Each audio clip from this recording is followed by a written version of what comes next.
Bihari Jaya Radha Madhava Jaya Bihari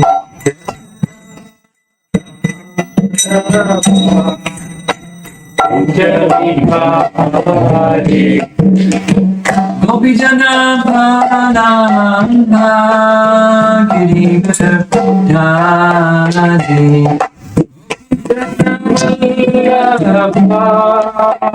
Girivardhari Gopi Jana Bhananda Girivardhari Jana Paramandana Bhajana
Jaya Vishnupada Paramahamsa Harimadagacharya Astatarasatati His Divine Grace A.C. Bhaktivedanta Swami Srila Prabhupada Ki Gaura Premanandi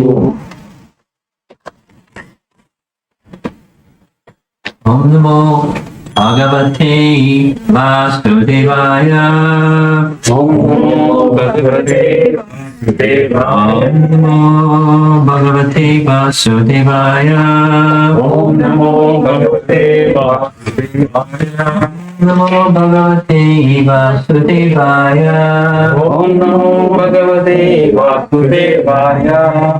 We're going to discuss one verse from Bhagavad Gita, chapter 9, text number 29, and the page numbers are probably different. Here's 492.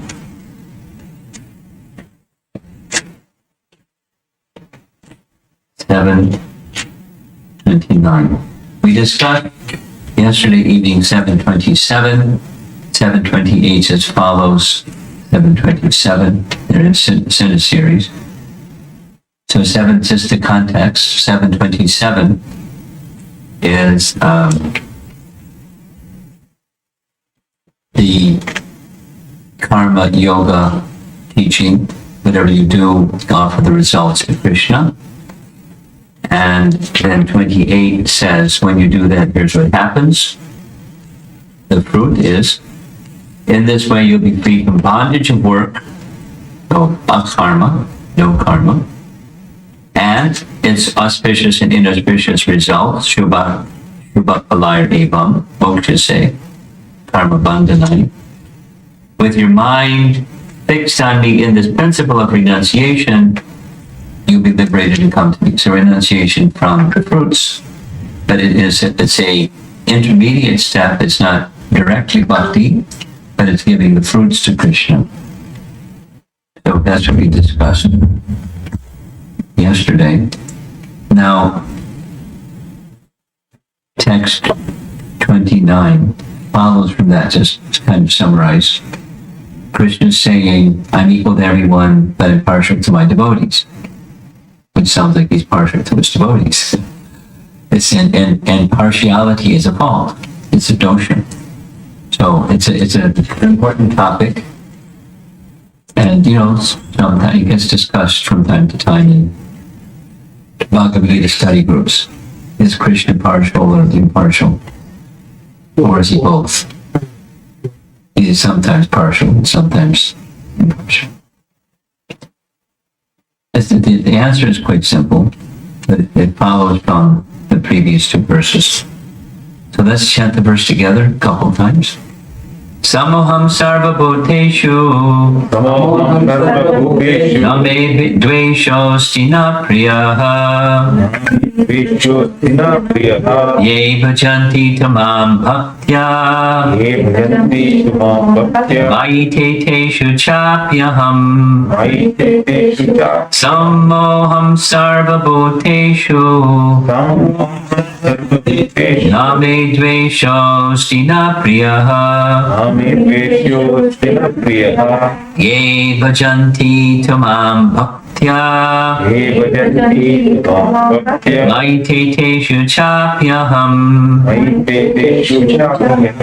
I envy no one, nor am I partial to anyone. I'm equal to all, but whoever renders service unto me in devotion is a friend, is in me, and I am also a friend to him.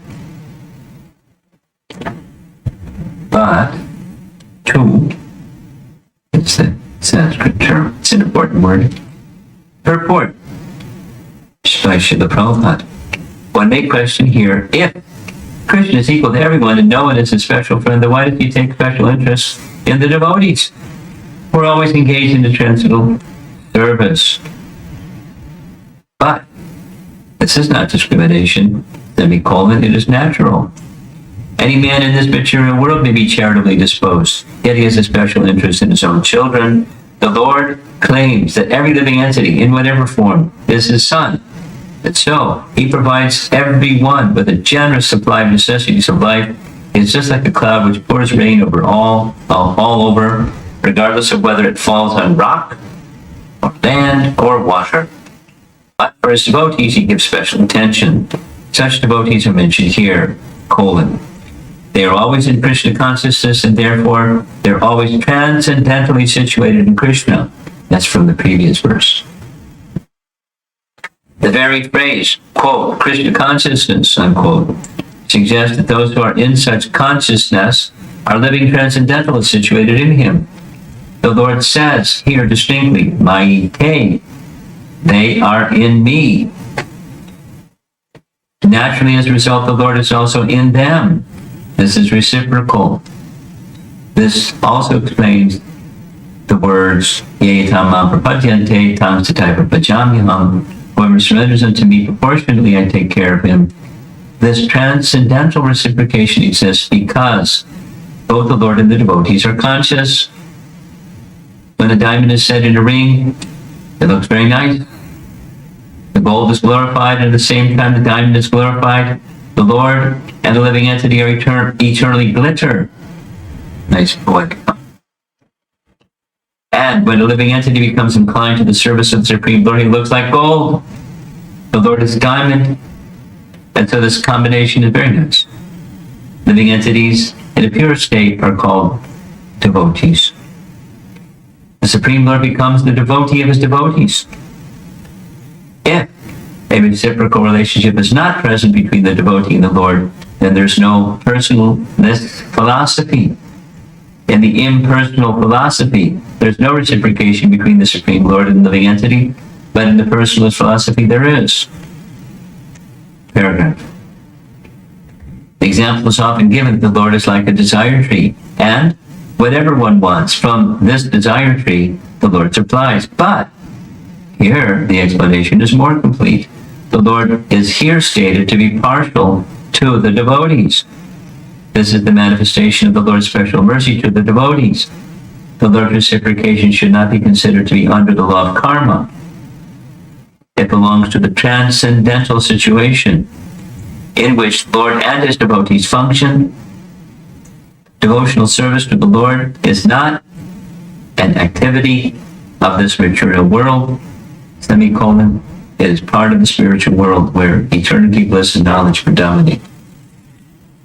I took the time to go through the two primary commentaries that we have access to on Bhagavad Gita, Vishwanath Chakravarti Thakur's commentary, and Baladev's commentary, and Prabhupada has taken everything that's in this book directly from those commentaries and made it so much more easy to understand. Because their commentaries are, the language of their commentaries is for a different audience, and it's a little, terse, and not as fluid and juicy as how Prabhupada has written. So one of the key points is Yayatama Prapadyante Tangstataiva Vajamyam. It's another verse in Bhagavad Gita where Krishna says, as they surrender unto me, Prapadyante, accordingly or proportionally, I reciprocate. As they would have regard for me. So in that case, even non-devotees, that's everyone. Everyone has a regard. Even the atheists have a regard. God's dead, or there is no God. So their attention goes to God in this way, or that way, or another way, and he reciprocates according or proportionally to their regard for him. And so that's the understanding here. He's partial to the devotees because they're partial to him. And he's not for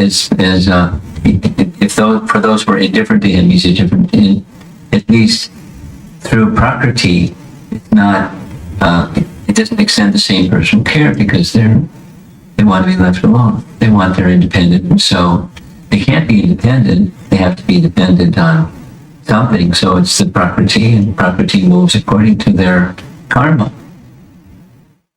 Then comes this little comment. Wait a minute. If bhakti arises from karma, then the Lord is being partial to the devotees. And the answer is no. That's a misunderstanding. Bhakti doesn't arise from karma. Bhakti arises from bhakti. Those who have bhakti transmit or inspire or awaken bhakti within the jiva, and then bhakti comes out. Not a karma generated. So there's the external potency, and there's the internal potency. Let's put it this way: living entities are dependent, and there's a free will choice that says, "I want to be independent." Wait a minute, that's not possible. I want to be independent. I want to be independent. I want to be independent. Okay, you can be an illusion that you're independent under the care of Prakriti. Go ahead. But you're dependent. Even when you're under Prakriti, you're at every moment dependent on anything and everything. Then there's another position, that is, I want to be dependent. So the internal potency is active. So the position sometimes is described this way. It's an interesting way to look at it. The first half of the verse, he's equal to everyone, is the Paramātma feature. And he's partial to devotees, is the Bhagavan feature.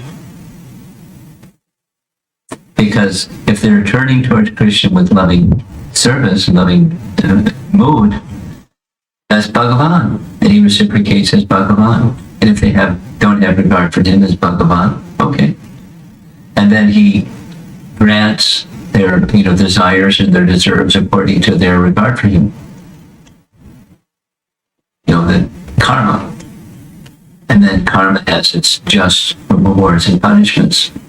Or they feel the sadasat yoni janmasu, good fortune, ill fortune comes from good karma, bad karma. But then over to the other side again, those that are engaged in bhakti, karma isn't active anymore. So what's active? The internal potency is active. And the internal potency is for those who want a service and loving service relationship with Krishna, and that's all. So then he's partial. He's partial. It's so in the commentary, the word tu, which means but, is important. It's a change of the transition from one but something else. They're not in contradiction. The example given in the purport here is rain. Rain falls equally everywhere. Rocks, land, rivers, ocean, lakes, anything, any place. Rain just falls. It's not partial where it falls. So, and then there's a response. When there's seeds, it nourishes the seeds. Anyway, it has its effect depending upon where it falls. But it's not the rain is partial. In Queen Kunti's prayers, I just completed discussing this several times recently. In Queen Kunti's prayers, there's she says many things about people don't understand you, and they have different opinions about you. Some say this, some say that, some say the other thing. And one of the things that people say is that you're partial. But it's not true. It's text 29 in Canto 1, Chapter 8. Some people say you're partial, but actually you're not. And then the explanation is given. In this case, it's the sun. The sun shines equally everywhere. But for the example given in the commentary is for the person who's blind, it doesn't affect what the sun shines or doesn't shine doesn't affect them because they're blind. And the person who's a thief, it's bad. The sun shining, so when the sun goes down, that's good. It's better for their stealing at night when people can't see. Or for the owl, he closes his eyes during the day and has his eyes open at night. Or the Surya Kant gem is mentioned.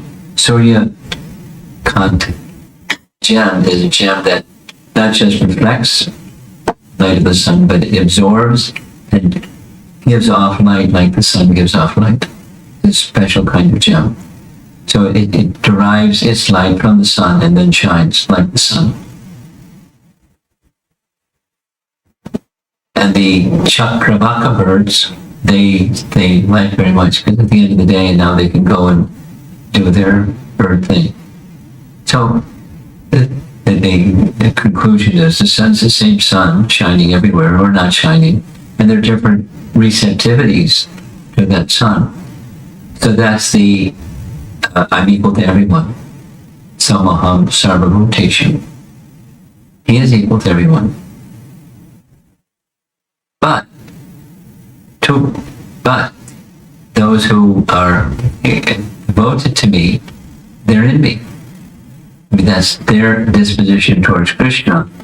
And then Krishna is like them, and I am in them. They're a friend to me, and I'm a friend to them. He's reciprocating with their regard for him. And that's natural. So is he partial or not partial? He's not partial, but he's partial. Or it appears to be. In one sense, it appears to be partial, but actually he's just reciprocating with the regard that others have for him. So it's an expansion of that earlier verse.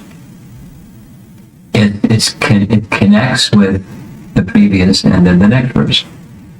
It's a good bridge verse. The previous verse is, those who do karma yoga, whatever they do, they offer to Krishna. The fruit of that is they become free from the material, Shubha and Ashubha, auspicious and inauspicious activities. That is to say, their mind then becomes purified, because a mind that's not purified is a mind that's attached to what? Attached to being an enjoyer of something. And if you're no longer attached to the concept of being the enjoyer of something, what's consciousness is left? It's Krishna consciousness. You're attached to Krishna. Or say in reverse. The obstacle for being attached to Krishna is being attached to being the enjoyer of something that's not meant for you to be the enjoyer of. It's meant for Krishna to be the enjoyer of. Accepting that consciousness through karma yoga, then one's mind has become purified and one's mind is situated in him. And then comes this verse, those whose minds are situated in me, that's because they have devotion for me. And I'm very kind to them. Sridhar Swami writes in his commentary, and it's mentioned in our Acharya's comments, Krishna is the devotee. Krishna becomes the devotee of his devotee, which is something the Prabhupada says here. The devotee is reciprocating with Krishna's devotion to his devotee. They become, Krishna likes to be the servant of his devotee. He doesn't like to be the servant of others. He likes to be the servant of his devotee. He likes to reciprocate with his devotee. And he reciprocates with the non-devotees too, according to their regard for him.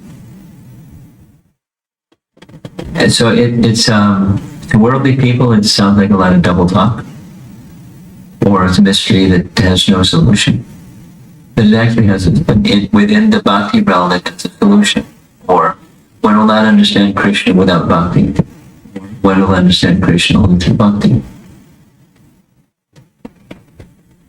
And the example of a father or parents, mother, natural. They're charitable towards others, and they're particularly charitable towards their children. And that's natural. You'll fault the parents, you're more disposed towards your children. So all the deities are God's children, and there's some that are favorable towards God and some that are not. So God is favorable toward those that are favorable towards him. Prabhupada gives this example. Supposing there's parents that have many children, and they have affection for all their children. And amongst all their children, one child is particularly affectionate to them. And so they naturally reciprocate the affection when that child is particularly affectionate to them. There's no fault in that. It's natural. They're feeling a reciprocation mode with that child that's particularly affectionate and dependent upon them. Natural. Not a fault. So because that's the question that arises with this verse. Hey, wait a minute. It's two questions. This is a contradiction. Is he or isn't he? Is he impartial or is he partial? And the second is, if he's partial, then it's a fault. God's not supposed to have faults. And he says he's partial. So, let's see. You're worshiping a God that has a fault. So that's the answer. It's he reciprocating according to the regard that others have for him. Naturally. And that leads into, it's a bridge into the next. What if somebody does some really bad stuff? Not really bad stuff. So Durachan. What's his regard for that person?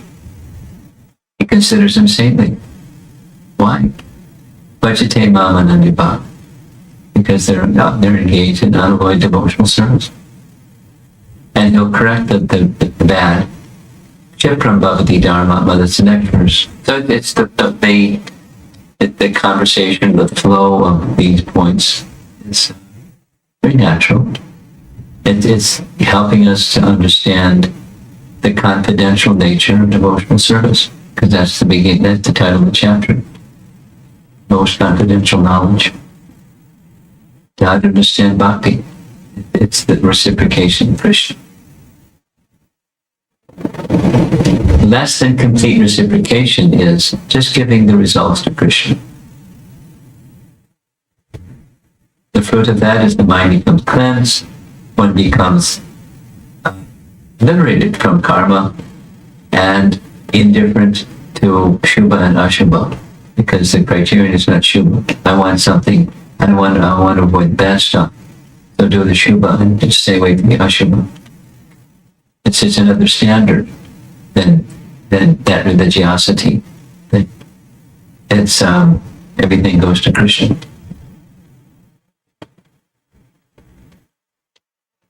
And then there's the consciousness, and then how Krishna reciprocates.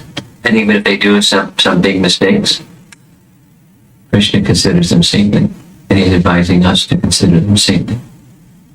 Sadhureva Samata.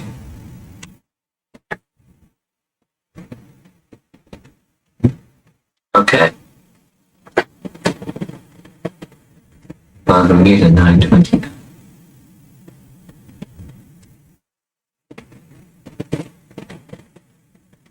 Any discussion? Well, you were talking about doing 20 prayers. Yeah. And related to this, I have a question. There was a question in there. Deserve and desire. Deserve and desire. Right. So what does that mean? Do we desire first, then deserve it, or we deserve first, then desire? Say the punchline again, not the whole thing. It says in Kunti. In Kunti's prayers, deserve, don't desire. Yeah, deserve or desire. So my question Deserve was, or desire? deserve or desire? Or desire. No. So do we deserve first, then desire, or we desire first, then deserve? Good question.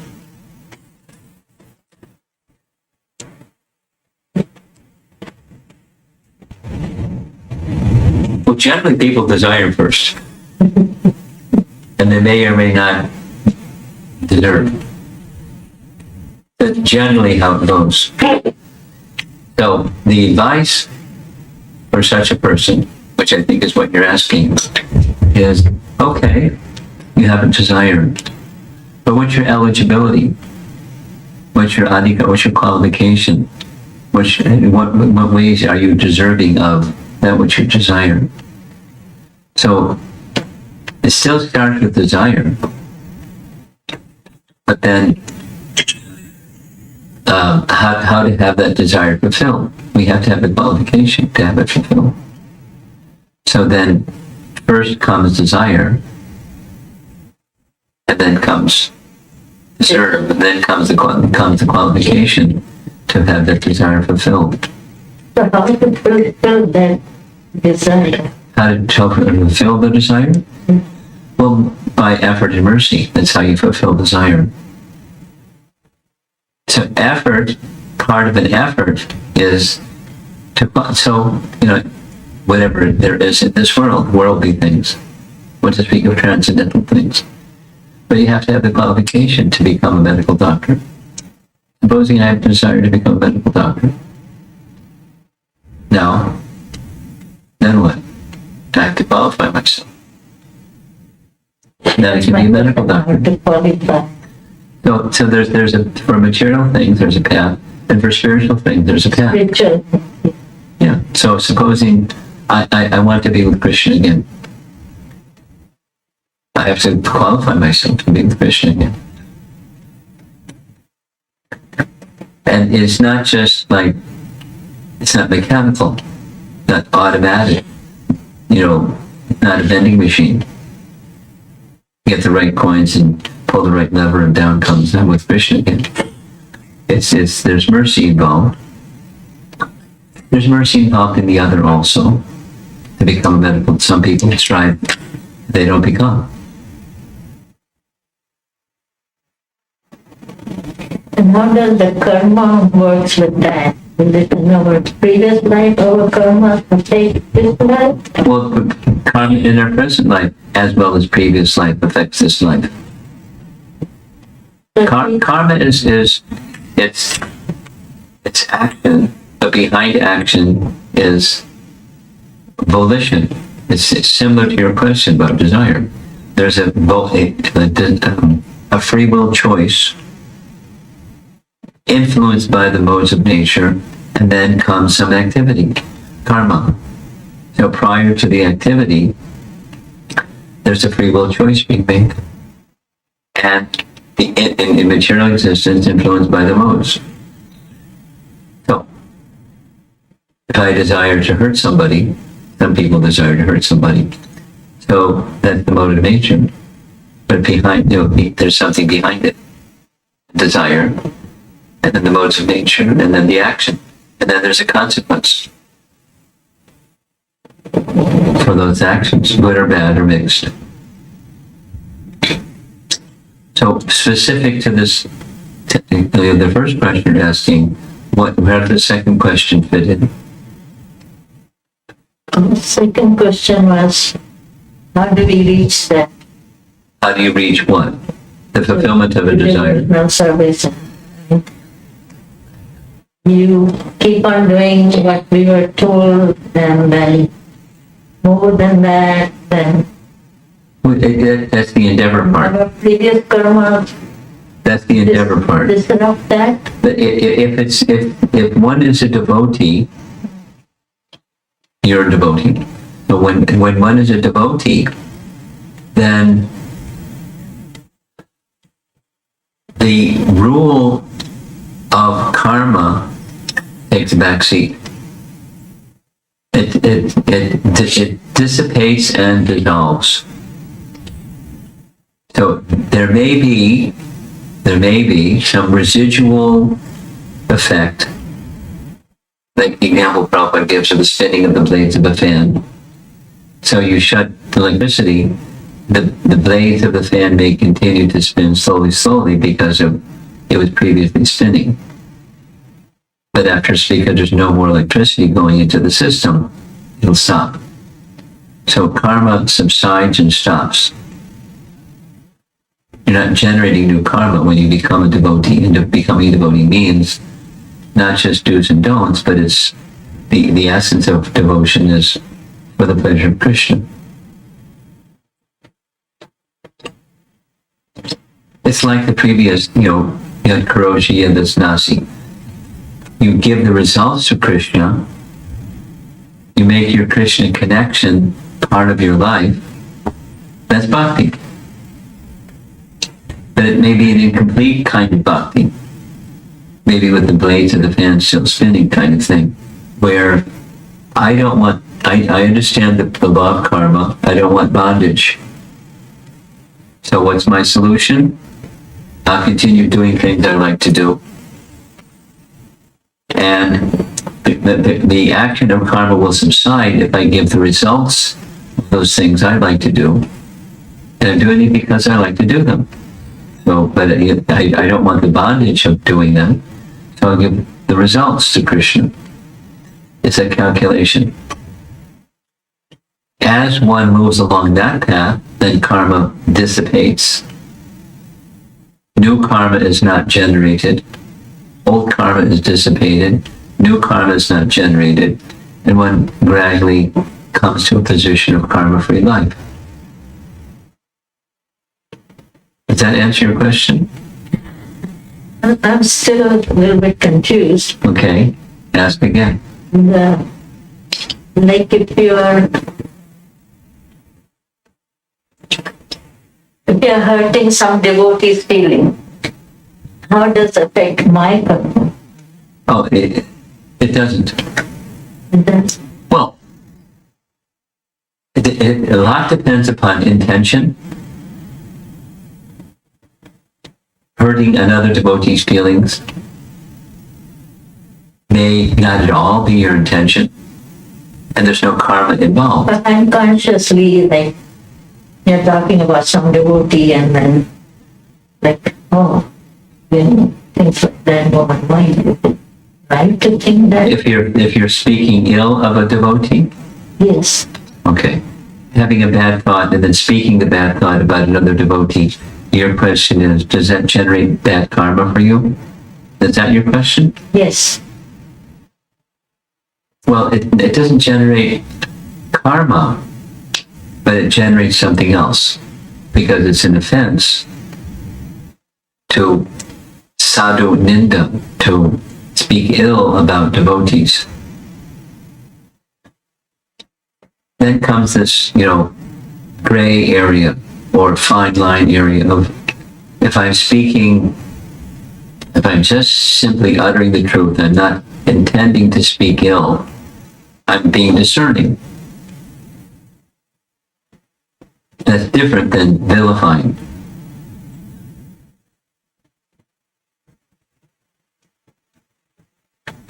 Intention is very important. So if your intention is to speak ill, fault finding, kind of amangalam, that's in Dhruva's teachings. His mother says to him, don't speak ill of others. Don't think ill of others. Don't wish ill of others, because you do that, it's going to come back to you. That's karma. It'll come back to you. And then further, this misfortune that came to you, so that now you're having some bad feeling against your stepmother, it came because it's coming back to you. You hurt someone. Now, then comes, someone may feel with a misunderstanding of your words or your intentions or your actions, and it happens. We were discussing this at Texas A&M Friday evening. You may do something that you go out of your way to do a kindness for someone, they read it the opposite. We've all experienced that. Your intention is not to hurt somebody.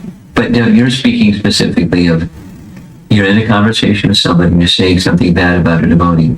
Is that going to... Even if it is not devotee, it's just a person. person, yeah. Well, everything depends on intention. Supposing, that's supposing, what the January 6th riot, there may be some statements made that you make or you hear others make or something like that. That's lots of people saying something about it. So if you say something about it, what's the intention? It's not going to change the situation. But if you're being discerning, and it's not vilification. The people, there should be justice for those things that those people did. They feel they were right, and the others feel they weren't right, and then it goes on. So, if you're making a statement, maybe you take something that's more in our bhakti life.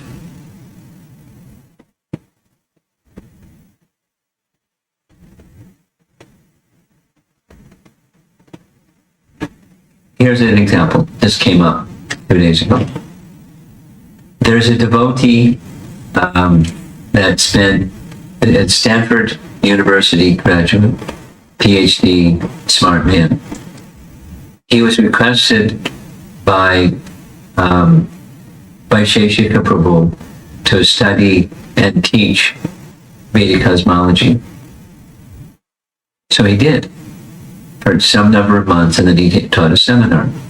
And his seminar has a certain perspective on a very difficult subject. I listened to his seminar, asked a bunch of questions for clarification's sake. And he said to me, I have a concern. What's that?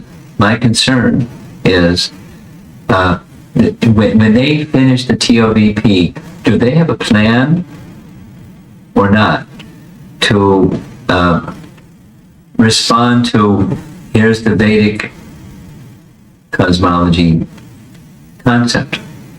If they have a plan to answer questions from people that don't have the Vedic cosmology model, they have another one, modern cosmology model, to see how do the two match, or to dislike it or disprove it or be disgruntled with it or not be, is there a plan to defend and have dialogue with people that have a different view? I said, I don't know, but I have a relationship with the person, so they've been in charge, they've been in dialogue. A PhD from Stanford University, and the TOVP in charge person. And the conclusion is, we don't like your model. We don't find your model supported in the Vedas, and we're not intending, as far as I've understood, we're not intending to try to match the two.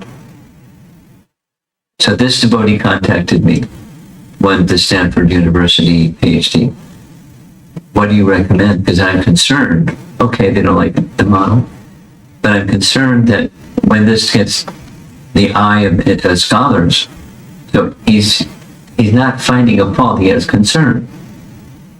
He's not interested in proving himself right and they're not right or something.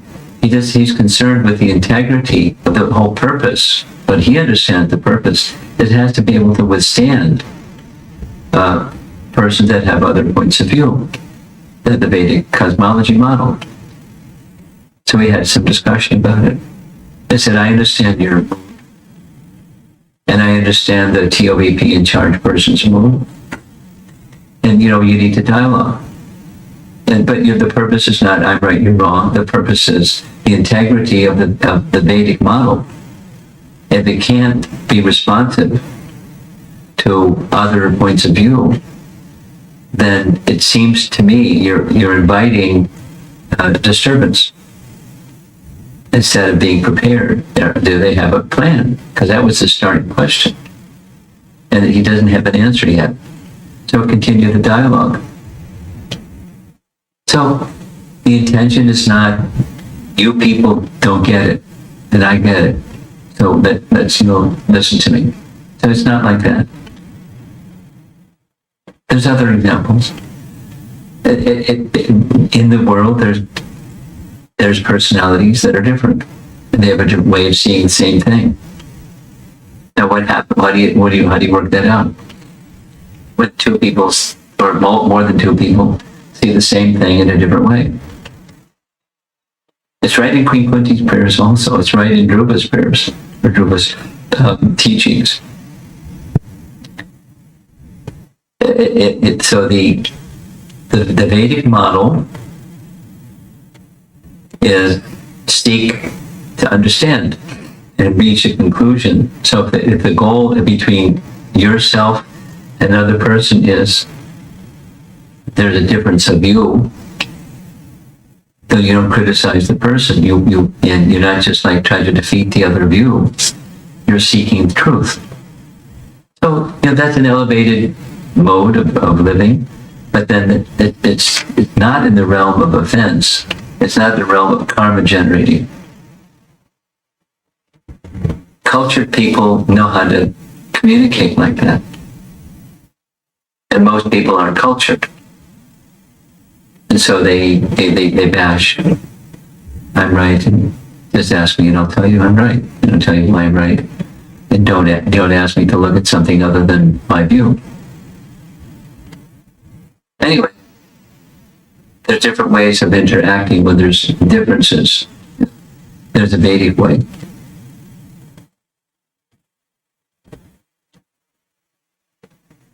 It's refined. And most people aren't refined. But, you know, as far as yourself, as I think that's what you're asking, how do you approach a situation when you feel something isn't being done just right? I got an email from somebody today from India. He's in a service in India where he's saying, wow, there's behaviors from devotees that are like not devotee-like. And I'm very surprised. And it's not just, you know, once. The service he has, he's seeing enough of it that it's like, how do I process all this? So, you know, you don't criticize. You have to discriminate between left and right and light and dark and, you know, what's proper and what's not proper. Allow that there's going to be different ways of proceeding than the way that you would proceed. But there's some boundaries of protocol and proper speech, austerity of speech, like that. And then have dialogue.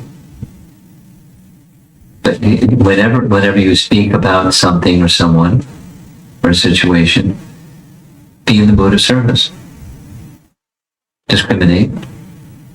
Don't turn your discriminating capacity off. Discriminate. See, you know, what's what. See as Krishna sees. It's delayed like fan. Huh?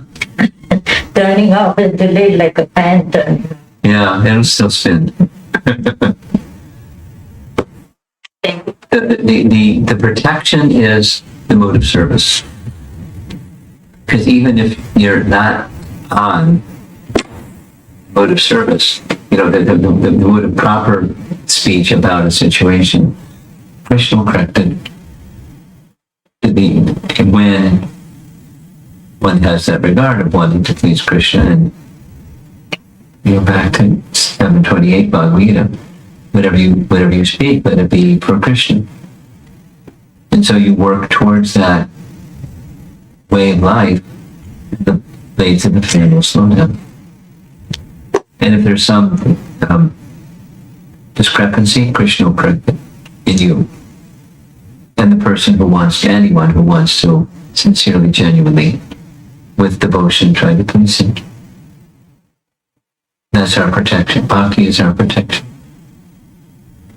Yeah. A question on the online. How do we know that Krishna is happy with me?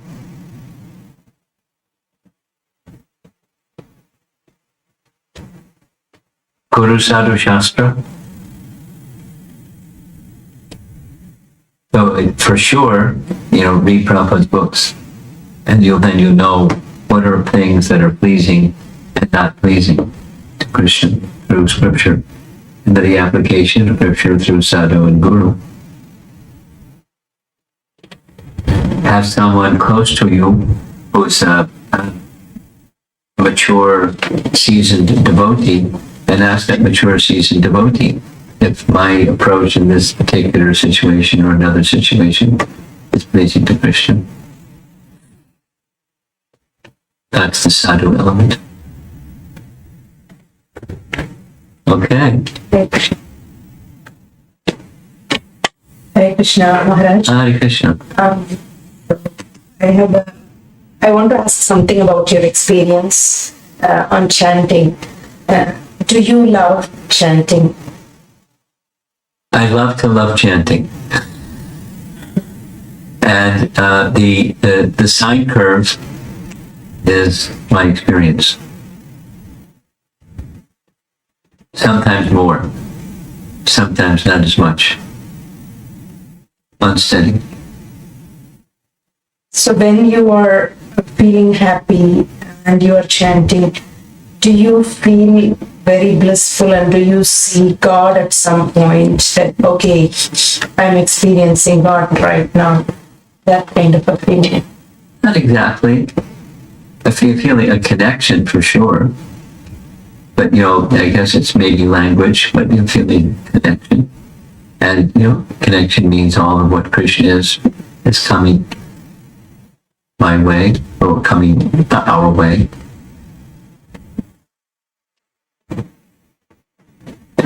That's my answer. There's a sense of connection. And connection is joyful. Okay. Hare Krishna.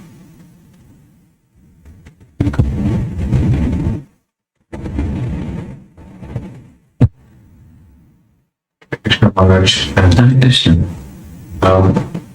Maharaj, my question is, we are grahasthas, we are in thick of life, where we do every day, that's our work, take care of house, go to work, take care of children, and stuff. So,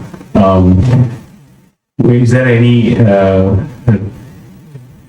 recommended timeline or anything like that where we can switch to, from baby taking care of this stuff, to being more surrendered to Krishna, or take sannyasa or something like that? Well, sannyasa is, one can be surrendered to Krishna without taking sannyas. One can be grahastha sannyasi, so to speak. And that's Prabhupada uses that phrase. And the grahastha sannyasi is one who doesn't seek proprietorship of things, but seeks service to Krishna. And then they follow the standards and guidelines for grahasthas, and that's grahastha sannyas. So it's just like this Yad Karoshi Yad Asnasi verse, that it's a type of renunciation. So while involved in things of the world, as you mentioned, one can do those things because there's attachment to those things. One can do those things because it fits my nature to do like this instead of like that. But let me dedicate those things to Krishna. That's a type of sannyasa, renunciation. And one who cultivates that in the course of grahastha life is fit for vanaprastha stage, which is natural. It's a natural byproduct after grahastha stage. And what that's going to look like is a question Paul asked me some time ago.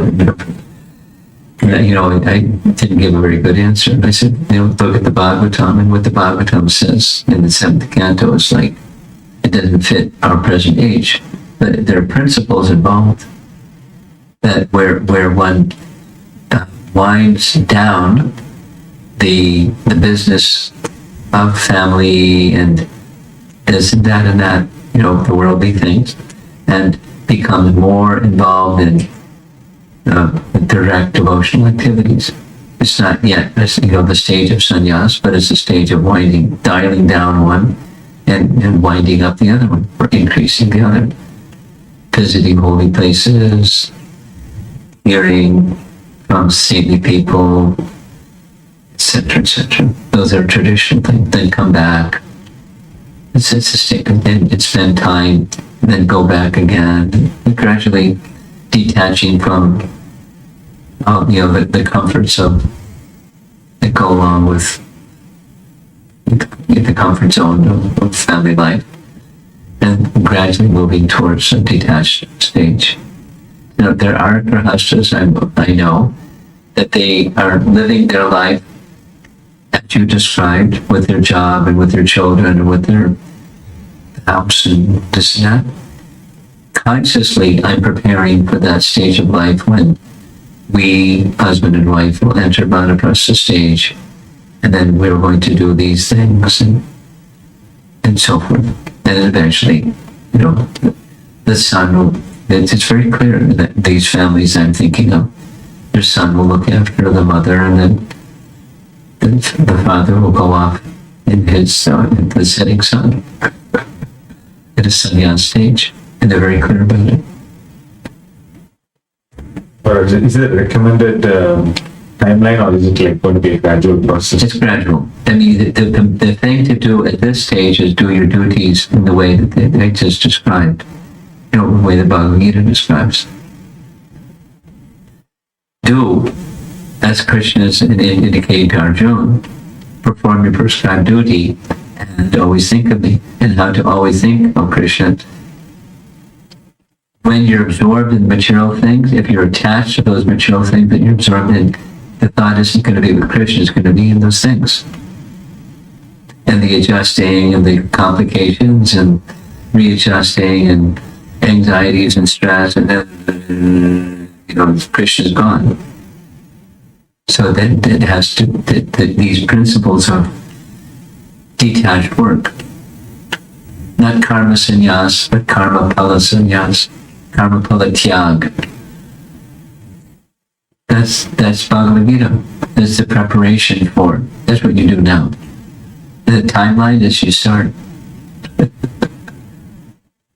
in association with devotees, and not in a radical or extreme way, but in a purposeful, guided by Guru Sadhu Shastra way. We have some online questions. Yes. I think it's a comment. Guru Maharaj, I find the teachings to discern the things rather than finding fault in others is so much uplifting. Yes. When I apply it in my life, Good. I see it as tendency to completely rise above fault-finding tendency Good. and becoming equipoised. Good.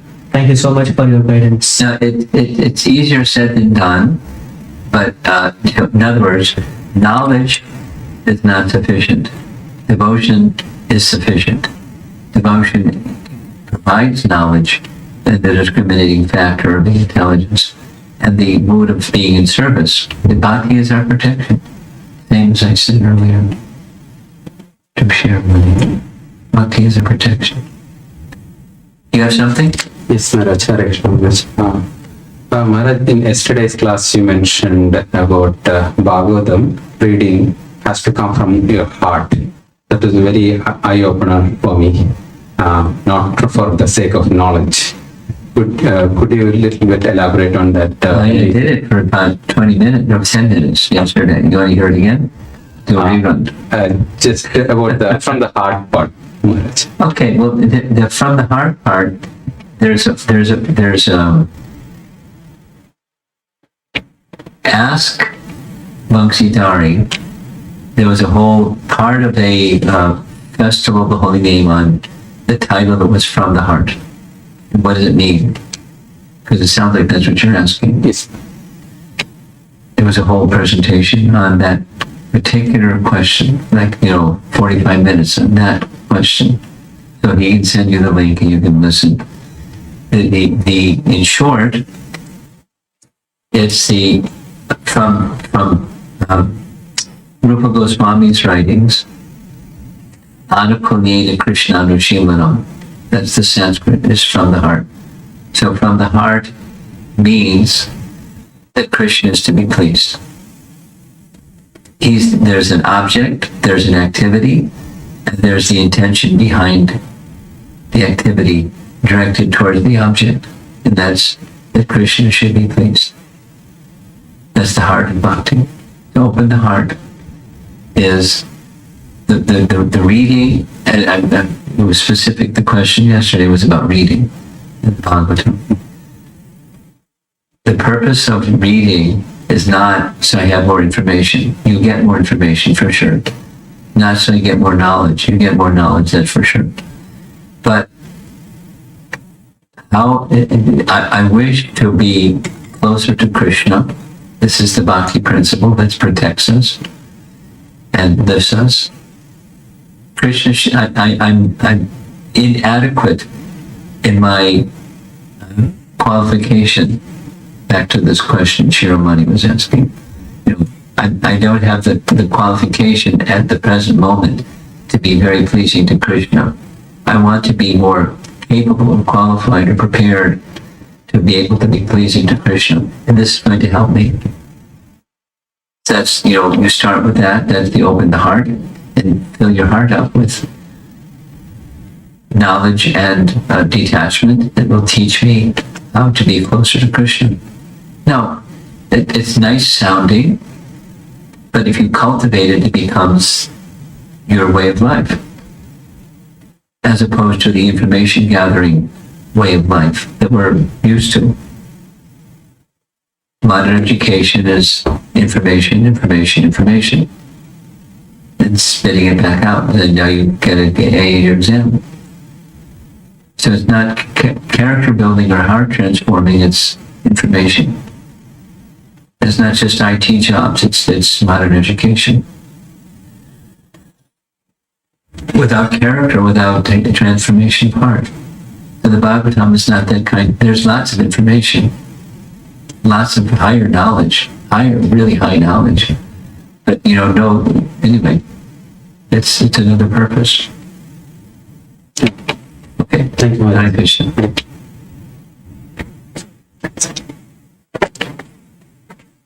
Krishna Padre, you got anything in your magic phone over there? No? Okay. It's something you do. I got it every emails. I did part of it. Okay. Okay. Srila Prabhupada ki Yeah, yeah. Holiness Romapada Maharaj.